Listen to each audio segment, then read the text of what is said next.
Welcome to Jablam Hockey, folks. I'm your host, Peter Bojarinov. You can find me on Twitter at Russian98, and I'm with Conner Rowntree. You can find me on Twitter at SportsWithTree. Yeah. Still getting used to that? You know what? You can also follow us on at Jablam Hockey and, of course, on our website, jablamhockey.com.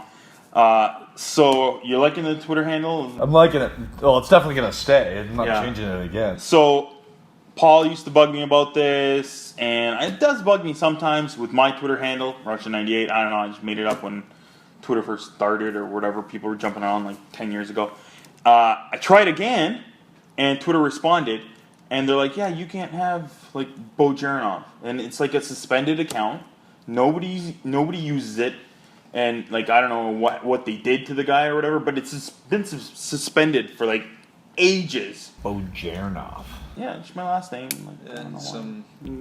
They Bad ancestor maybe from like the 1980s who Yeah. caused a problem somehow with Twitter.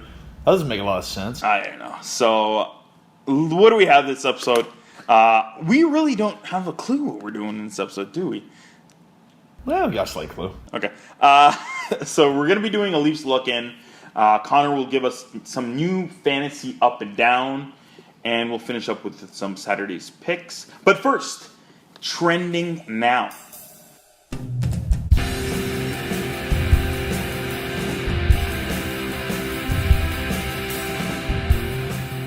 There's some crazy stuff happening, and the first crazy thing I want to talk about is KHL has a new record for their fastest goal, and on Slava Yaluyev, UFA. I never really figured out what UFA It sounds is. like unrestricted free agent. Yeah, Hockey terms. never looked at North it. American hockey terms. But they're not a huge club in the KHL. But the current goaltender is ex-Maple Leaf, Ben, a.k.a. the Professor, Scrivens. Yep. Yeah. Well, looking like Vesa Toskala in the old Leafs days. Very Toskala-esque goal. Yeah. The Ivy Leaguer did not look too smart on that one. That it was a bit of a hip bounce and fly kind of thing. But at the same time, he was still out of position. It was weird. Again, this is again on our game notes on JablamHockey.com. Check our episodes for this one. It was a really weird one. They won.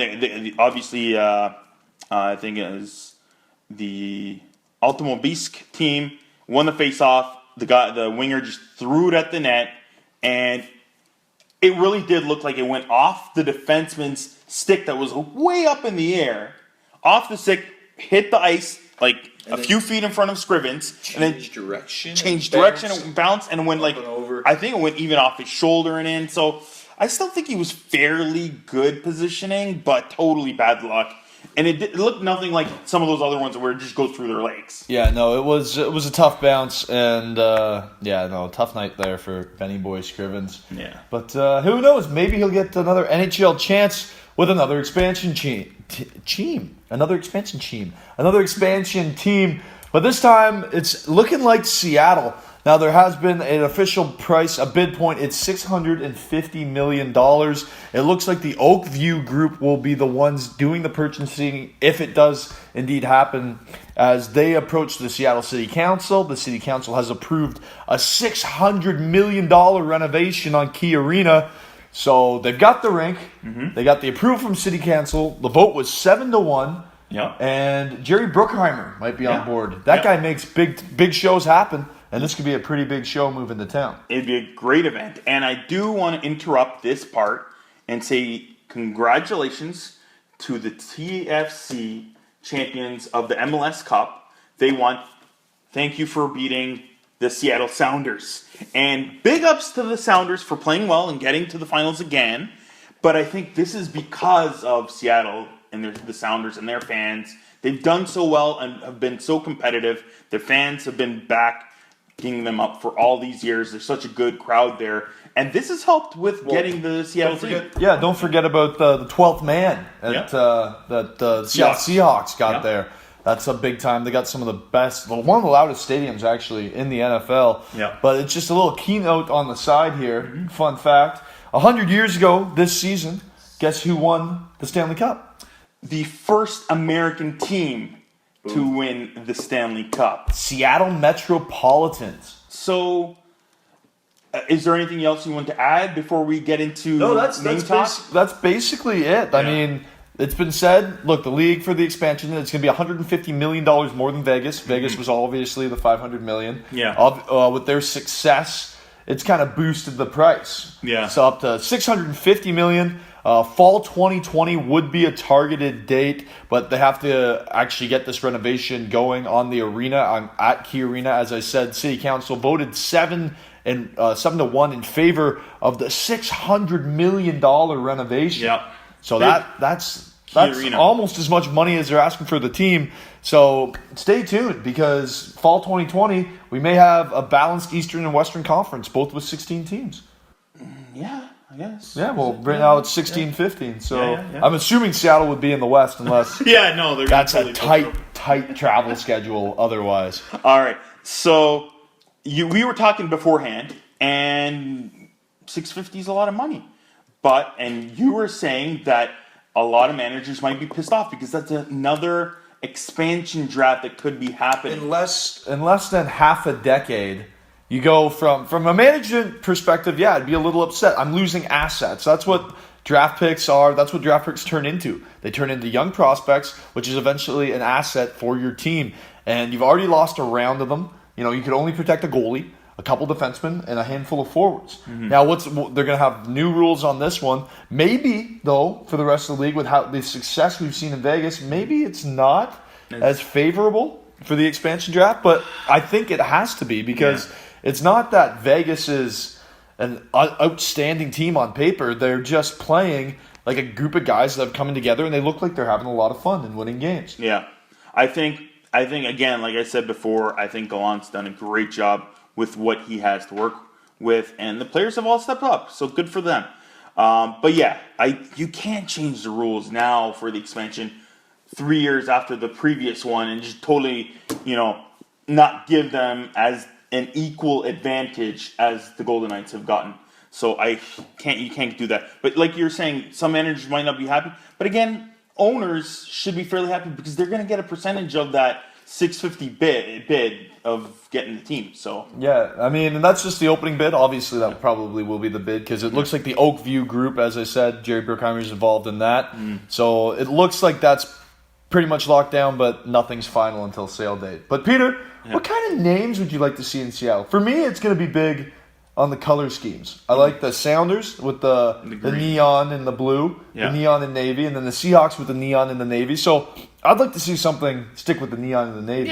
But what do you got? Like we were talking about, they're the previous first American team to win the Stanley Cup. So you have to go with the name. Metropolitans. Metropolitans is a great name to go with. Nobody else has it. But I feel in a league that has a metropolitan division, it almost sounds, I don't want to say corny, but it sounds corny, having a team called the Metropolitans. Mm-hmm. Like, I respect throwing back to the roots, but maybe what about something a little more up and the Lumberjacks, something with a little more grit to it. I like that. Nice green and plaid, green. Neon green. You didn't like my idea of just calling them the Rain. Okay, but as we said, rain falls, melts the ice. No one wants rain on a parade. I'll say that they can't really name them Rain. I was thinking about just straight up Rain, RAIN, but there's also already a Rain, REIGN, and I think that's the female soccer team in Seattle. So that's hard because there's a name already similar. So if anybody else has any ideas out there, throw them at us. Yeah, tweet at Jablam Hockey. Seattle, hashtag Jablam Hockey in there. And let's come up with some fun names. Maybe we'll do next week a little our own name tournament for what the new expansion should be. Yeah. But, if Metropolitans, maybe just call them the Seattle Metros. Yeah. All right. Sweet. And before we're done with trending now, David Lego.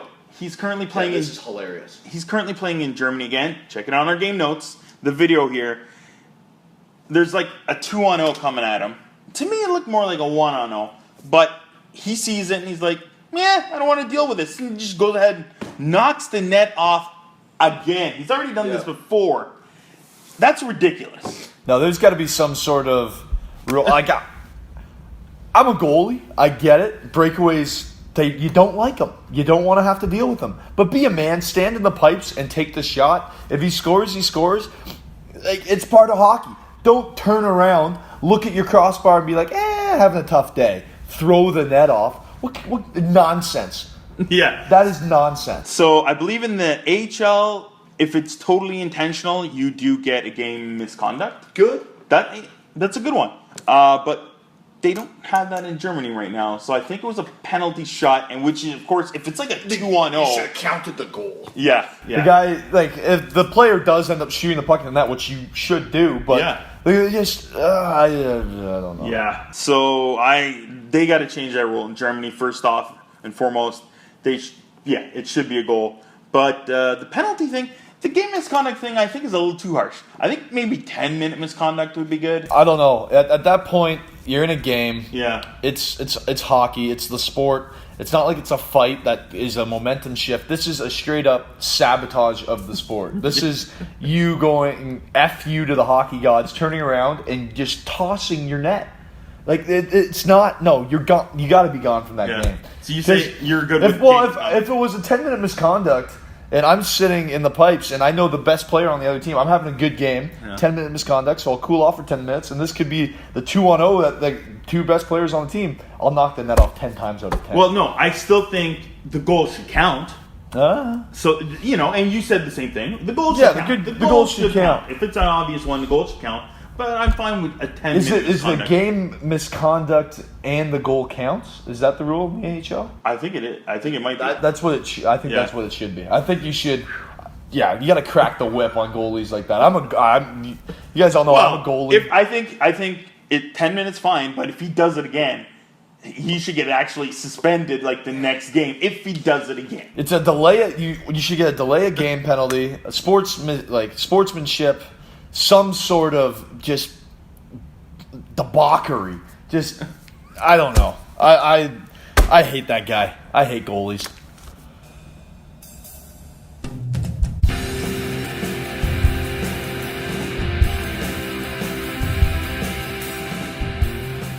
All right, time for a little Leafs look-in, Connor. A little TML talk. Since I've been trying to do a little bit of Leafs look-in, would you say you're a bigger fan of the Blackhawks versus the Leafs, or If it came down to a cup final, I'd cheer for the Leafs. Yeah. Yeah, without any second guess. Are you a bigger Hawks fan, especially more that they've been good the last 7-8 years? I think it definitely helps. Mm-hmm. Like we've always had the Chicago ties. Yeah. But it helps having a team that's good that you like naturally. Mm-hmm. So it really, I'm not gonna lie, it helped. Yeah. I mean, it definitely helped. Yeah. If they were bad that entire time, who knows? So maybe in the future, in a couple episodes, maybe we'll do a little Hawks look-in for you. Right. So let's get into a little Leafs look-in right now. Trending on Twitter, Free Willy, you could say. Nylander hasn't been in the good books, I guess, again by Babcock. For a while, it was maybe Marner. Now it's switched back to Nylander, just like last year. And again, check our game notes. At the Flinter, great Twitter account. Check him out. He's hilarious. And he tweeted a YouTube video from Alex Stacey, who had a great little cartoon 4-minute snippet. I guess you could say that sums up the Leafs season pretty well. I think they're older. I think they're from last year's, but it's hilarious. And I think she might have some newer ones for this year. So we took out a little bit and we put it on our website, but you can check her out on YouTube and of course the Flinter on Twitter. He's great. So please check out these videos. They're hilarious. And I don't know what you want to say about the videos. Kessel eats a cookie. That's all. That's all you need to know. And go watch it. You ruined the ending of it. No, don't say anything. Don't say anything. Just you gotta know Kessel eats a cookie. That's all you need to know. That's it. Babcock's hilarious in the video, and he shows you in the video how he treats maybe more Matthews versus how he treats Anyone else? especially Nylander sometimes. So he doesn't treat him so well. And it showed recently. Nylander is, I guess, not in the good books of Babcock, and he was playing on the fourth line for a little bit. And again, just like Marner had one or two good games with Martin and those guys, Nylander had a pretty good game. I think it was versus the Penguins, maybe, and maybe a game before that. They look good and they clicked a bit, but it doesn't click sometimes. But Nylander, again, points wise though, I think last time I checked on NHL.com, he was third on the team in points, second in assists. Plus 11, I think that was just behind Matthews for the whole team. Yep, Matthews a plus 13, Nylander's a plus 11, and there is no, that's it. Yeah, those are the top two, and they've been playing together for most of the season. Yeah. So, but as you said, that was NHL.com. Well, updated on the Maple Leafs website because NHL.com is always behind. So make sure you use Jablam Hockey for your hockey news. And then check, if you want stats, check the Maple Leafs website, not NHL.com, because our boy Willie Nylander is actually bumped down due to JVR's goal. Yes. But, I mean, that's not the worst news. Yeah. So he's now in sole possession of fourth in Maple Leafs scoring. But talking about NHL.com, a lot of people weren't too happy, too, with it being down. I think since they've made the switch, it's been terrible. And then also people didn't have access to the games. I think it was on last Tuesday or Wednesday. Oh, the online, yeah. Online. It wasn't working for anybody. And then they updated everybody 4 hours later. Oh, it's working if you go through this website and you click through on this. If I'm paying $100 and whatever, I don't have it. But if I'm paying money for a service and you're not giving, I want a free game. I want something. I want something back. Maybe not tickets, but you know what I mean. Yeah, that'd be good. I mean, you could start there. Gary Bettman giving away free tickets. Ooh. Come on. Yeah, it'll be there. Come on. Your tickets are waiting for you in Florida. Oh my goodness. No Just go there. We'll give you hot dog, parking, and tickets Gary to the game. Gary Bettman would charge $40 for $20 seats. Yeah. I'm convinced. I hate Gary Bettman. All right, let's get back into the Maple Leaf talk. Yes.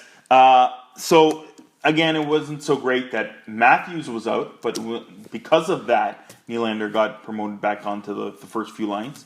And he didn't look out of place, I thought, when he played the one game center, I think, versus the Oilers. Yeah, he looked real good. He was looking quick. He was. They had him on the starting line that game, and he was off to a good start. And his face-off dot, he's actually right around a 55%. He's actually really second on the team behind Marleau in face-off percentage. Now, they both play wing primarily, but they both have time as centermen. It's known.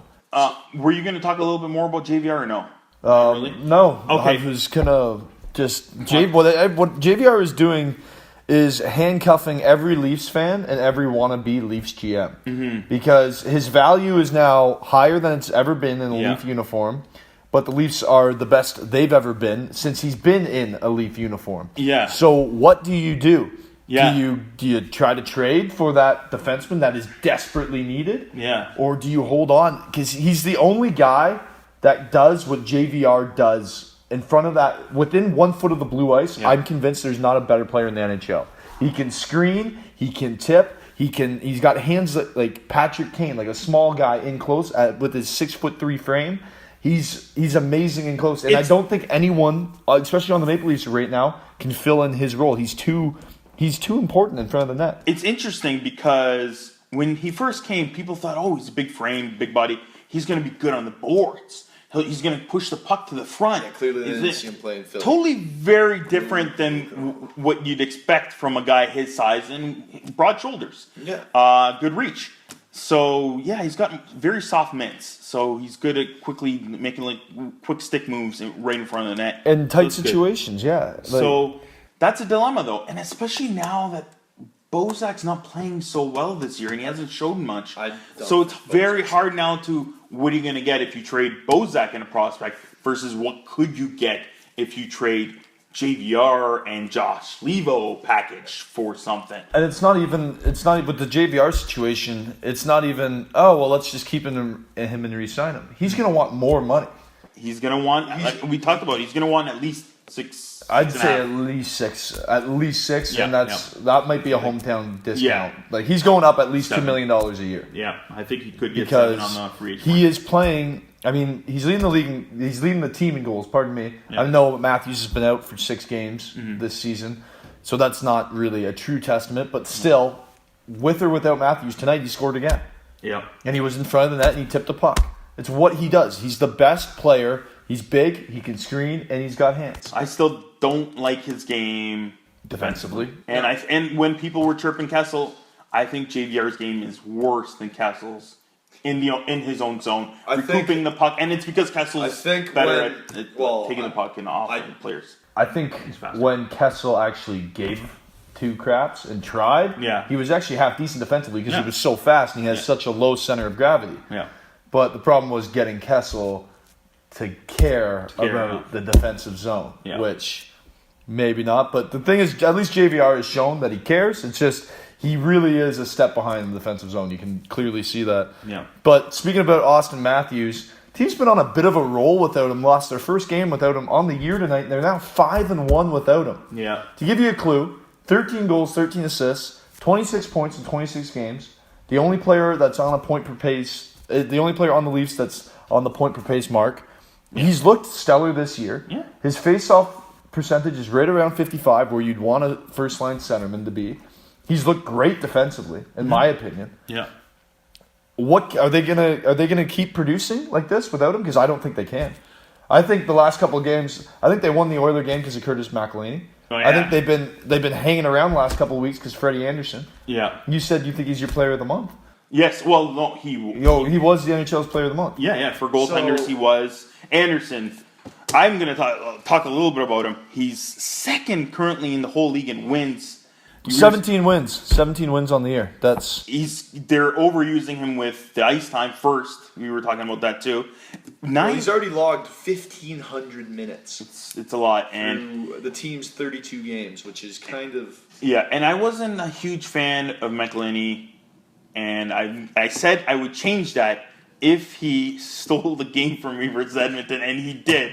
And it was crazy because fantasy hockey-wise, I needed a win to tie, 2 wins to overtake the guy I was against, and Crawford did it for me. And Curtis McElhinney against a Connor McDavid that's playing in front of his family, his friends in Toronto.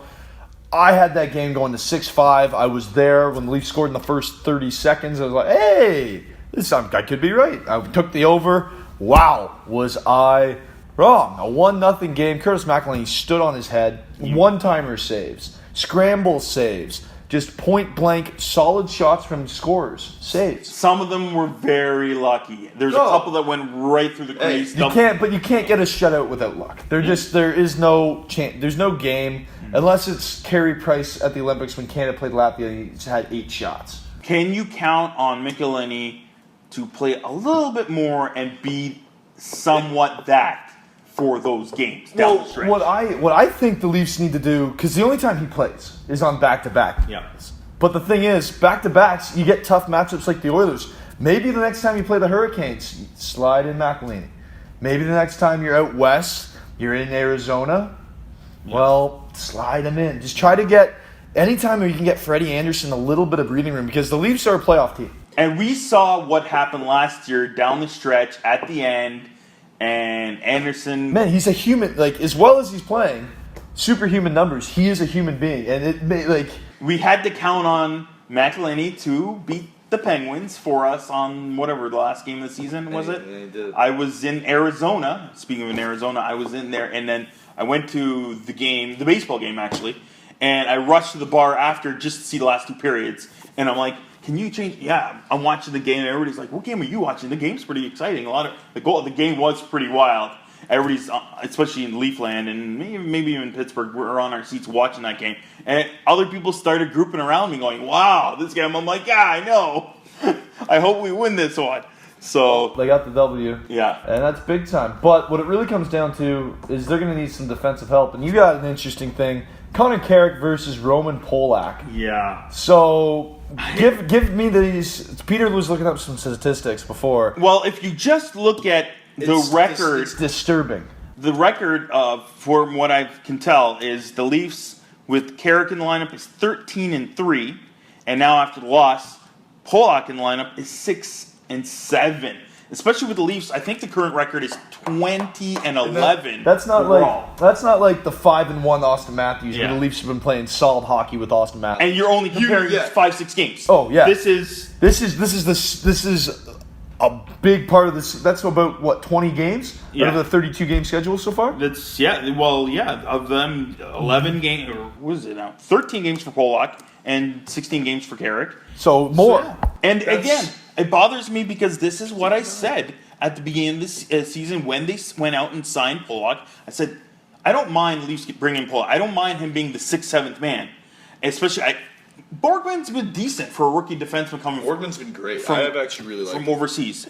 I've liked this game. It's been all right, but I didn't. This is what I didn't want, and what some people thought that wouldn't happen is Carrick not getting the ice time that he should get over Polak getting it. I think it comes down to the situations. Carrick is an offensive defenseman. Jake Gardner's an offensive defenseman. Morgan Riley is more offensive than not. Mm-hmm. They got two guys that should be workhorses. I know Gardner's had some ups and downs this season, but they have two guys that should be offensive workhorses. Zaitsev, great in the defensive zone, still solid in the offensive zone. Yeah. So it's harder for Carrick to get into the lineup than Borgman, because Borgman's a big defensive shutdown guy. So you just want, honestly, if you're you just want Polak to step up and play better. Yeah. You really do. Because right now they're at that awkward point, and I think Carrick has a lot more to give. But it's tough. How do you take off Morgan Riley, or how do you take off Jake Gardner? Well, and I understand with Babcock's thinking. I think is if that's the third pairing, I want a guy in my mind who I think is a little more experienced, seasoned guy that he feels can clear bodies, is more safer. Yeah. And Carrick is younger and a little more unpredictable, and teaming up with a rookie defenseman that's on the other side. Carrick is not a rookie defenseman, but he's also a guy that hasn't played fully for 3-4 years. Yeah. And that's why I think Babcock likes Polak there more. Well, what's astounding to me, and I understand the Corsi stats, but Conor Carrick is a +6. Nikita Zaitsev is a +9. Zaitsev's played phenomenal hockey no matter who you put him with. Ron Hainsey's actually been my surprise Leaf defenseman. I love the way Hainsey plays. Yeah. He's got 2 goals and 14 assists. Jake Gardner, that offensive defenseman that we're keeping Carrick out of the lineup for, 2 goals and 15 assists. Ron Hainsey's been shutting boys down, blocking shots, laying out the body, and is still producing offensively. And he's a +7. And then it's Conor Carrick at +6. Third defensive +-. Now, I understand the Corsi ratings and how +- is more of who you're on the ice with at the time. But still, it does mean something because you're on the ice with those 5 guys, because obviously it doesn't matter on special teams. Mm-hmm. And you're making those 5 guys, they're clearly better. Yeah. So it's an interesting argument. The Leafs have some work to do on the back end going forward towards the playoffs, because Freddie Anderson, the guy, he's going to need some help. He will need some help.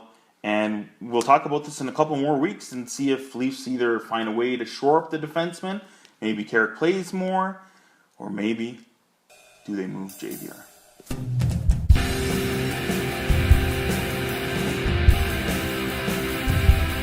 My favorite time of the week. Time for a little bit of fantasy up and down. Going to give you 3 players to drop and 3 players to pick up. Mm-hmm. All right, ready? Yeah, go ahead. Keep it nice and simple. We're going to give you a forward, defenseman, and a goalie. First, player to drop forward-wise, Ryan O'Reilly, 4 assists his last 10 games. Yes, he got an assist tonight, but overall, I think his production has gone down this year. The Sabres aren't that good, and he has to look more at a defensive role. He's currently 53% owned, so if you can move him, maybe try to pick up a smaller asset, I would do it. Or just pick up a guy that can score more points in general.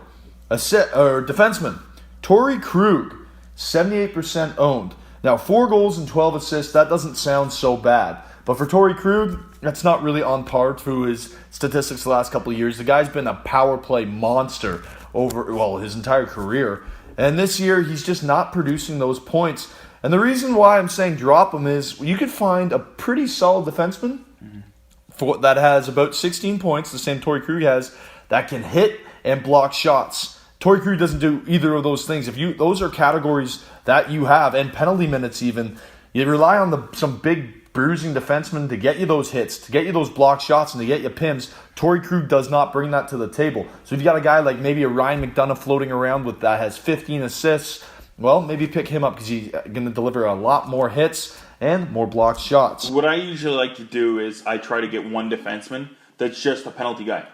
So then, Pimmers, because it's hard. Old school Wade Belak. Yeah, well, it's hard to find a lot of defensemen who are going to keep up with your forwards. You're not going to find one, any of them actually. But you get a few that are close enough, and then you get maybe one or two guys that are just going to bruise it up. Well, at 40% owned, Malcolm Subban doesn't quite make our list, but he still counts for this one because he's gone down 10% in the last 3 days. Yeah, he was 50% owned, so he makes the cut for the week. The reason why I'm saying drop him, well, Marc-Andre Fleury has been activated at last. The concussion is over. Now, Subban has done excellent in Fleury's absence. He's got 7 wins and a goals against average of .233 and a .924 save percentage. But the thing is, he's in Fleury's crease. Fleury is the face of this franchise in Vegas as of right now. And, well, going forward, you can't really take him out of the pipes. Mm-hmm. Just to put people in the seats, I think it's the best move. And realistically, Fleury will find his game. Yeah. Now, goaltender to add. This is a really, really interesting one because he was injured for most of the year. So he's probably under your radars. In the last couple seasons in Vancouver, well, he didn't play so well. Ryan Miller. Ryan Miller, so far this season, has a save percentage of .945 and a goals against average of 1.73. All right. Pretty good. Well, get this. Last 5 games the Ducks have played, he started 2 of them. So he's actually seen some pretty solid ice time. Yes, John Gibson is without a doubt the number 1 goaltender there. But Ryan Miller, he's a solid 1B goaltender anywhere else but the Ducks. So this makes him an automatic best option too. So if you need a goaltender right now, Miller, he's only 24% owned. I'd pick him up because odds are he'll get a start this week. And most likely with the way the Ducks are playing, it'll be a win. Defenseman to pick up, Colin Miller. I like the guy. 20% owned. 4 points in his last 5 games. He got off to a really hot start. So did the rest of the Knights. He kind of cooled down. But it looks like him and both the Knights' power play are starting to pick things up. So he could be just a valuable asset if you're looking for a point-scoring defenseman instead of maybe Torrey Krug. Just saying. And then a guy that I'm surprised. Tyler Johnson. Only 34% owned after the injuries. Mm-hmm. Mm-hmm. But after the last couple seasons he's had, how is he only 34% owned now that he's back? Well, let me give you some stats so I don't sound so crazy. 5-game point streak. He's got 8 points in those 5 games. He's playing with Stamkos and Nameskanov. Points are going to keep coming. He's an assist machine, and he'll pot in goals when Stamkos decides to actually pass the puck. So add Tyler Johnson to your team right now. I just added him in 2 of my teams, and guess what? Over the last 3 games that I've had him for, he's got 4 points. So there's your fantasy up and down. I will put up the blog with a full list of guys that you should add, guys that you should drop, but those are the big names, so get out and get on it right now. Yeah, go to JablemHockey.com, and that blog will be out soon if it's not already out when you're watching this. All right, time for some Saturday's picks. Connor, you can do the honors. How well did you do last week? It's on fire. The tree is on fire. Burning it down, baby. 10-2. Whoo! Are you kidding me? I did okay. Yeah, well, 8-4. Peter and I have really turned around our Saturday's picks. I think it's fair to say that we've gotten into the rhythm of the season. I hope that you stuck with us this long because if you watched our first couple episodes, I was about 2-10 in the first couple weeks, and Peter took a big lead on me. But I'm clawing back. It's been a good couple weeks, but a matchup. Speaking about clawing back, this will be a good one. The Oilers are in Minnesota. Devin Dubnyk versus his old team. The Oilers' offense is on fire. They're doing a little dance like Peter, scoring 7 goals tonight in CBJ against one of the best goaltenders in the league, Sergei Bobrovsky. The Wild, on the other hand, they've won 5 out of their last 6 games, so I'd expect a solid showing in that one. If the Wild stand a chance, it's going to be Devin Dubnyk because once the Oilers' offense gets going the way it was going tonight, they made Sergei Bobrovsky, perennial Vezina nominee, reigning champion. They made him look like Swiss cheese. So I like the Oilers in this one. I'd like a 3-2 game maybe. I think they'll be able to beat Devin Dubnyk. But Oilers versus Wild, I like that matchup. I think that's going to be a fun game to watch. When you said rhythm of the season, I was thinking the rhythm was going to get me, and it started getting me there. I think it's more spirit of the season. Spirit. Well, so that's where the sweater comes in. The Oilers do have a better chance, I think, is Dubnyk maybe injured? So we'll see. That was another thing. Stalock came in and finished off the game, started the second period tonight. They were still able to get the win, though, Minnesota. Stalock led in the 1 goal, but they won it in overtime 2-1 against the Calgary Flames. Oh, yeah. But still, Stalock has pretty good underrated numbers, so we'll see. Right. My early game I'm picking, it could be an interesting one because Canes are playing very well so far this season. They're still, not as good as top contenders, but they're exciting to watch. They're very fast, they're very young, but still Columbus keeps on getting wins. And I think that's all. Bobrovsky, as you were saying, he's been killing it. But Panarin is back on top, back on his game. He's the only one that's really putting up points. Well, they call it the PB&J line, and he's the bread man. Yeah. Well, did you hear about this? And if you haven't checked it out, I don't know if he's finished it yet, but Panarin on Twitter has asked people to go out and create either, I don't know if it's a logo or a brand for him. A Panera bread. Something like that. Or whatever you want it. And because he wants to create his own brand and whatever clothing and maybe on. So go check out his Twitter account. He wants to get something. But he's got 26 points, 30 games. He's been playing well. Werenski's got 9 goals already.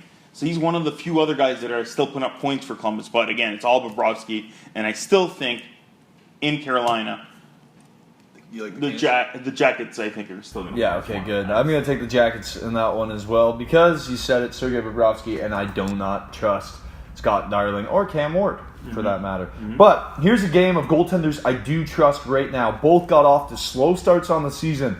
Tuukka Rask, Henrik Lundqvist. Lundqvist has won 3 of his last 4 starts and looked pretty darn good doing so. Even in that loss against Washington 2 games ago, he still got peppered with 40 shots and he looked pretty good. It wasn't his fault in the loss, if you ask me. And then on the other side, Tuukka Rask. Rask has won his last 4 starts, posting a shutout in those. So you got 2 goalies, started off kind of slow, getting kind of hot. 2 teams that like to bang bodies, original 6 matchup, Rangers rolling into Beantown, and I think they'd be able to steal out a win.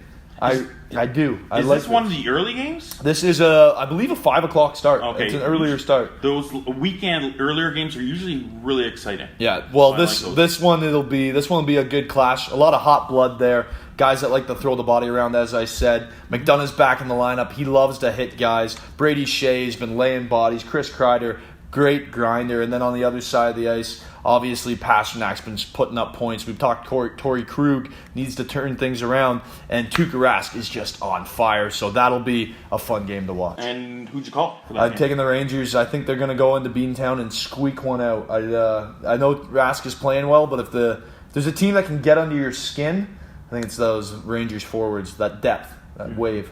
Cool. And then my other game, which is very interesting because the Islanders are really playing well this year. This is a good one. They're in the wild card spot, but it's just because the Metro is that damn good. But it's the Kings coming into the Long Island, so it's going to be an exciting game. The Kings are still killing it. I'm shocked how I don't know how and what to think when I'm looking at the Kings week to week, season to season. You don't know what it is, but this year the leadership on that team has risen again. Kopitar's doing a great job with the C on his chest. Quick is killing it in the back end. Doughty, doesn't matter where he goes, he's going to play well, I guess. But the Islanders, their offense is off the charts. I think it's Bailey and Tavares are like right up there at the top of the whole league. Tavares has 18 goals. 18 goals. Anders Lee has 17 goals. They're 3rd and 4th in goals. Oh. Josh Bailey, 33 points. That puts him right up there with Tavares in the top 10-ish, I believe. And Everly, who Edmonton just threw away because I guess, maybe he wasn't so good in the playoffs. But 12 goals and Right now, Stromer's not looking so good with only 4. No, he's not. And another thing to note, this time last week, the Islanders, they only lost 1 game on home ice in regulation. Yeah. So I'm going to have to take the Islanders in that one because they're pretty good on home ice. But Jonathan Quick, I mean, he's playing quick again. He's looking fast. He looks like some of that Nesquik, quick chocolate milk in the glass, baby. Yeah, so I also got the Islanders, but that should be a hell of a matchup. And an interesting one, with the Flyers playing so well, I just want to throw it in. Dallas at Philly. Hey, why not go with Philly right now? I think if the odds are there... Couturier is playing... Lights out. We've talked about Couturier the last couple of weeks. He's looked real good. He made Freddie Anderson look foolish a couple times tonight, being able to win the face-off back to the Giroux, and then obviously going top Ched. So, I mean, it's going to be a good one. And again, check out our Saturday's picks. They should be on NHL.com by Saturday, and we usually try to tweet them out by midnight-ish Friday night. So please check those out. One last thing I wanted to mention before we wrap up this episode.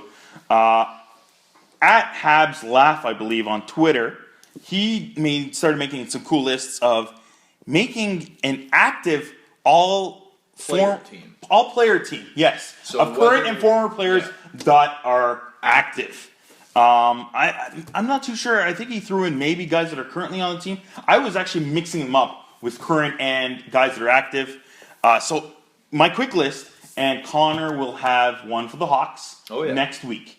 But my quick list, and I had to make so many good lines because I think there's a lot if you do current and previous guys that are still active, is top line. I've got to go with the big 3 current, and that's Marner and Matthews, of course, and Nylander. Then a JVR Bozak Kessel line that was so good for a few years. And then we're going with the guys that they kind of lost, and that's Camilleri, who was there early in the draft. Another guy they lost in the draft, of course, with the trade of Kessel, Sagan. Yeah, that's a tough one. And of course, Hamilton there too. And then you trade in the Steen trade with Stepniak. So Camilleri, Sagan, Steen, and I like to throw in my old school Leafs good line with MacArthur, Grabowski, and Kuhlman to finish it up. And then, hey, why not a 5th line of Raquel, Marlowe, and Komarov mixing up. And then on the back end, I got Riley and Hamilton, as we mentioned again from that Sagan-Kessel trade. Gardner, Zaitsev, Gunnarsson, and Phaneuf. Hey, if they were a third pairing, they would be good. And Gunnarsson's still playing well, I think, on St. Louis. Fair. Yeah, it's not That's bad. actually fair. If they were a third pairing, they would have been good. They would have been good. And then, of course, Haynes, Franzen, if there was an extra one. But goaltender-wise... It's got to be Freddie Anderson. With the way he's playing. The way he's playing right now, he's up there. But again, Rask and Gibson. Rask and Gibson as options. We talked about Tuukka Rask, how well he's playing. Obviously, he got off to a slow start and had a tough year not making the playoffs last season and a tough playoff run the prior season. And Khudobin's been lights out, but he's still Tuukka Rask, and John Gibson is... the Ducks are rolling. John Gibson's a big part of that. Oh, yeah, Gibson's great. But if you just even out the stats over the last few years since Rask has been in Boston... He's consistently decent. Even I know there's Boston consistently great. Yeah, exactly. And a lot of fans, there are some Bruin fans out there, they're not liking Rask. Oh, he's had a bad game here or there. Every goalie has a bad game. Remember when Boston fans were trying to get Tom Brady fired a couple years ago? That's all you need to know about Boston fans. And now he's their god again. All right. Before we go, I want to give a shout out to Max, one of our great bloggers on our website. And you can go right on JablamHockey.com. He has a cool blog that he wrote last week, and his picks and predictions for 2000's Hall. The Call to the Hall. Good name on that, Max. I like it. Yeah, so check that out. And then that's it for this episode. Check us out next week. Hopefully we have you have a Team ISO, Connor. Yep. Sorry about that, guys. Team ISO had a bit of technical difficulties, and we missed it due to me, so... apologies there. That's okay. And then we'll try to do a compare, do a little matchup, me and you. Yeah, and I'll have my Blackhawks team. Woo-hoo. Blackhawks.